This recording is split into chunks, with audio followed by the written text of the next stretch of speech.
Yeah, hi everybody, it's Dr. Heather Deniston and this is the Junk You Should Know Show, and I'm with my very good friend Dr. Laura Foster, who many of you know and might remember from the very first Junk You Should Know Show. We did an episode called Tools That Rule. So much fun. We went head to head on our favorite things in our kitchen. If you have not seen that episode, please go back and check it out. Anyway, we are in Seville, Spain today. And we did not come here together. It just so happened we were in the same neck of the woods at the same time.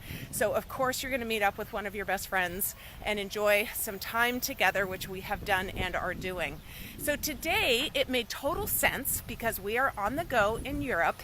And when you travel, it is so important to be conscious about what you're eating so you don't come back energy deprived, sleep deprived, having gained weight, having your diet completely thrown off kilter.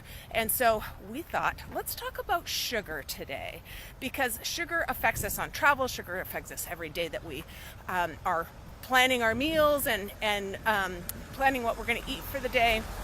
And it just so happens that Dr. Foster is running a sugar detox program starting May 23rd. May 23rd. Registration, I'm just going to say, Okay. because I want people to know, registration is going to be linked down below in the comments and in the description above. So if you are interested after listening to our little conversation today, please go ahead and check that out. All sorts of information when you hit that link. Registration closes on the 21st as well. Dr. Laura, you have developed this program over the last 4 years. Is that right? It's true. So 4 years ago, like Dr. Heather, I have had a chiropractic practice and been a chiropractor for 23 years.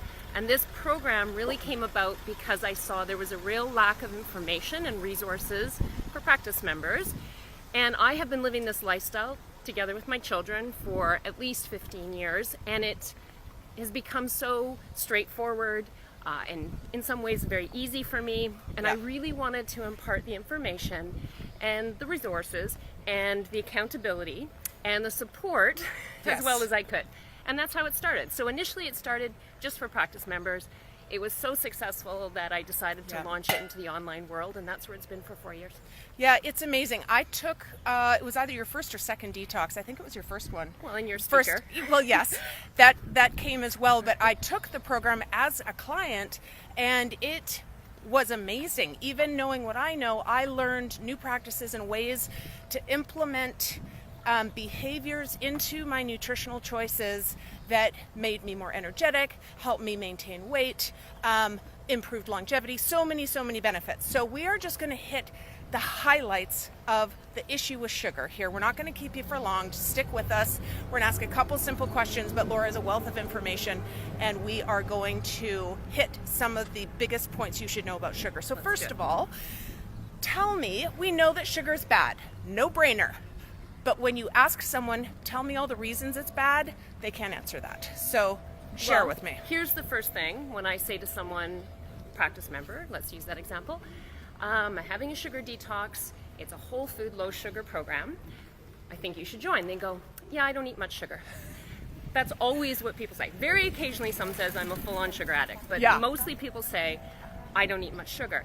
And I understand when we think sugar, we think cakes and candies and cookies and those kinds of things. That's the obvious sources of sugar.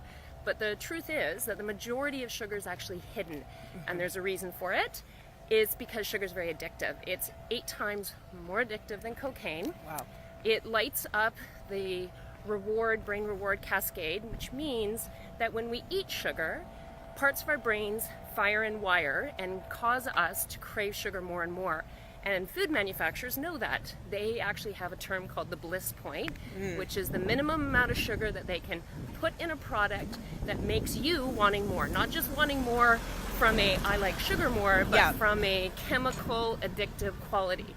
So, as you can imagine, over the years, manufacturers had found many ways to hide sugar. So we are getting more and more sugar in our food, and it's huge for people. Yeah. And when they become aware of where it is that sugar is hidden, they can make much more knowledgeable choices. I mean, it's a problem for kids. I have 2 teenage boys. Stats say that average teenage boy is consuming 38 teaspoons or more of sugar a day, the majority of which is not in what we just talked about, candies and cookies, but in, beverages for sure.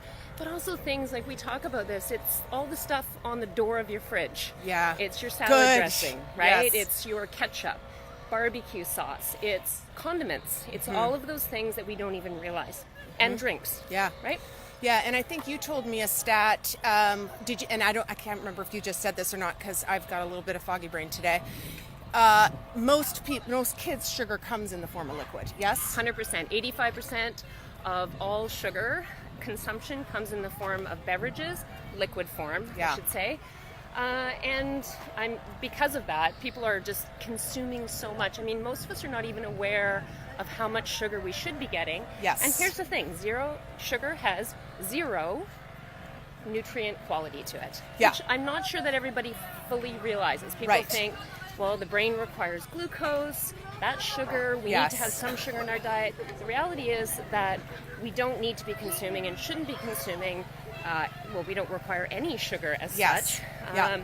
And so That's good. Right. And I think, too, one of the statements I get is, oh, I don't need any refined sugar, and then when you look at what their sugar grams are per day, if, let's say, their goal is around 40 to 60 and they're over 100 because they had a big smoothie in the morning. Yeah. And then they had some teriyaki sauce at lunch, and then they had a yogurt, and then they had a banana. Dried fruit. Dried fruit is Right. another good one. Dates and those Yeah. kinds of things. And yes, we all know that there are other positive aspects of having fruit. I don't want people to think it's Of course. that we don't want fruit, but what we have to realize, or I think it's important to realize, is that there is lots of sugar in fruit. There's tons, of course, in dried fruit, things Yeah. like that, and it helps continue that addictive quality. So if you're consuming too much of it, that's why you keep jonesing. That's why Yeah. you keep going back for it, because your brain is wired Yes. for that addiction, like any other form of addiction. Yeah, it's interesting here in Spain and in other parts of Europe. I've seen orange juice is a big thing. You go for a walk and you sit down and you might have a coffee, but they do fresh squeezed orange juice all the time. And people think, oh no, juice is great. The amount of grams of sugar in a fresh squeezed glass of orange juice is like a Snickers bar. It really is. And so, and I remember having a conversation with a patient where he was single dad, doing his best, and he's like, yeah, I get her a nice big tall glass of juice every morning, and I went, whoa, why? Well, because it's good for her. Vitamin and I'm C. like, is it? And he's like, well, I thought it was. And Yeah. so we had to go through the difference between whole fruit and processed fruit and how they differ and how that sugar impacts your system. So, Laura, tell me, because I know people are like, okay, I get that, but how do I make shifts? Like, do I find sugar alternatives? Do I eliminate? Because people really struggle with giving it up. I know, I've been a sugar addict, and it's very, very hard. So what are a couple tactics that people can use? The first thing is, for me, is to start to just drop it down. So you kind of have to go through a few days where your body has to adjust to less sugar than it's been having. Okay. So I say to people, just start being aware, start counting your sugar grams, just so you know. And that way you can start to drop some of it down, start decreasing it by 50%, depending on what level you're at. One of the things that's important to do is to not try and diet at the same time. Yeah. You don't want to starve yourself. There's plenty of foods, let me just tell you. This is part of the strategies. There are more foods that don't have sugar than there are that do have sugar. So there is plenty to eat. So it's just being aware. I literally give people a list. Hundreds and hundreds of things that you can be eating at any time. Yeah. The other thing is to balance your blood sugar. Yes. Right? So having enough healthy fat in your diet and having good quality protein, because it's the up and the down of our blood sugar that makes our brain crazy. Think that we need that sugar. And it makes us feel terrible. And it's amazing, once you start to drop that down, once you start to balance, the cravings start to go away, especially if you start to say, first thing goes, I'm craving sugar. Then you say to yourself, have some fat. Have some fat. Have some then protein. go, am I still craving sugar? Probably not, but if Have you are, some then water. have some protein, have some water, and you start to retrain your brain because it's lying to you. Yeah. It's not giving it. It kind of has a signal of I'm hungry, but you're interpreting it not correctly, right? And I will tell you, actually, those sugar cravings drop really, really quickly. Yeah. So for some people, like people who are literally consuming over 200 grams of sugar a day, Oh, wow. which some people had no idea, as they start to drop down, they might have 24, 48 hours worth of headaches. we Yep. kind of work together on that. You just Yes. mentioned some of the strategies. But it's interesting, 4 days in of sticking with that, Yeah. all of a sudden they're coming out the other side. Yeah. They have more energy. They sleeping better. Yeah. They have less inflammation, so their joints don't feel the way. They feel less anxious because Yes. anxiety and depression very much linked to the types of foods we put in our body. Yep. And just the idea of sleeping better Yeah. and your hormones balancing and your digestion coming around, they're just all kind of important things. Yeah. Right? And I've as I said, I've been through the program twice, and I've spoken for the program. And what I notice with the attendees is it's the community that is so necessary those first 4, 5, 6 days, Yeah. because everybody's on the group talking about how they're feeling and what their solutions are and what they're trying and what's working, what's not working, and it makes it so much easier. And Well, so yeah. I think, and then this program definitely has some amazing resources that Laura has taken a lot of time and energy to put together, that gives you recipes and all sorts of ideas of how to shop and how to prepare and things to reach for and things not to reach for. I think is really, really Yeah, I essential. can give you a quick rundown. Yeah. We have the booklet. It actually comes with a 98-page booklet. I think I'm on my 4th rendition of that. Filled with over 80 recipes, snacks, obviously all your meals. Yeah. It's very family friendly. And we also have, that's digital and it's printed. We have a private Facebook page. I'm on there every single day. That's where your accountability and support comes from me, Yeah. other doctors, other participants. I also have twice weekly emails, lots of frequently Great. asked questions and strategies, short videos that I've filmed. I do a live webinar every week. That's I get awesome. to talk with you. Yes. And it Which is just, great. it's, this one's special actually. I normally do it as a 40-day detox. Listen, nobody wants to do this in July. Right. No one. I don't. Right. You don't, No, right? right. So this is a 30-day detox. So great. The last 10 days is a lifestyle reboot. And this Yeah. is where it's fun for me too, because what people notice is they get all these positive strategies and they have a new way of feeling about themselves. They have a new mindset and heart set. And you can use a lot of your success from the sugar detox and start applying it to other parts of your life. Yeah. So if you want to move more, Yeah. we're going to talk about that. Yep. If you want to have better relationships, Yeah. believe it or not, some of these strategies are going to flow over Yeah. into that. If you want to have more mindfulness. So those last 10 days is your opportunity to cultivate your long-term strategy Yeah. of how you want this to fit for you and your family. That's great. Yeah. And that's you great. know what? A lot of this is exactly what you do in the change cave. Yeah. Right? And Yeah. it's maybe just No, but sometimes it's, I really like having a close-ended program sometimes just for motivation and, you have a start date and an end date and you're doing something specific. We do challenges all the time in the Change Cave for that very reason.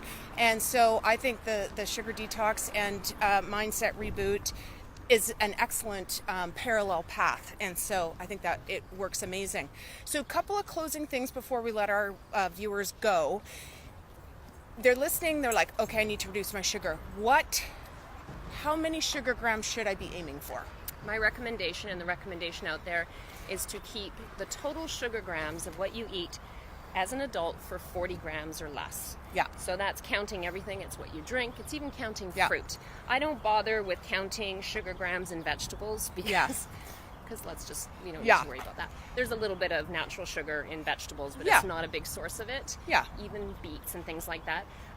However, kids, of course, would be less than that. Yeah. So I start everybody off at 40 because I really find that when parents start counting the kid grams, they notice they're even more than the adults. That's what I was going to say, because Yeah. it's like, it's even more. And I know even when I'm in the zone and I'm eating well and I'm on board, I'm right around 55, 50. Yeah. And so I think 40 is a great challenge for yourself for the length of this program, to really get a sense of, okay, what would this look like going forward? How would this fit into my life? And so I think that's great. And then my final question is, and this is kind of a redundant question, but I want to ask it because a lot of people ask me, they're like, okay, but I get the grams thing, but should I be, so let's say I'm having 40 or 50 or 60 grams of sugar, whatever it is. Yeah.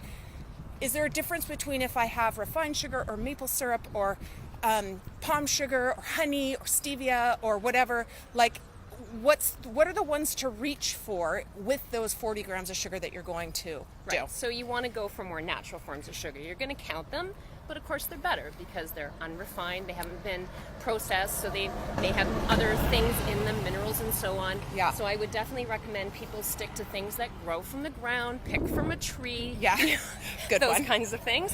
I definitely would tell you to please avoid any form of artificial sugar. Yeah. That's a chemical that your body just doesn't have a clue what to do with, and it will mess you up more than even white sugar. Yeah. And stevia is a great option if you don't mind the taste. It's A little bitter, but it's yeah, it's a little fine. bitter, and it's very, very, very sweet. Yeah. But for some people, it's a great option. And and I don't know if she's going to disapprove it or approve of this, but when I am slowly reducing, stevia is a great bridge. 100%. To kind of start, work with the stevia and then start to kind of drop that out too. Yeah. And it's really any kind of that your sugar grams. It's almost like a little condiment or a little treat now and again, but the problem is we have it so ubiquitous in our diet.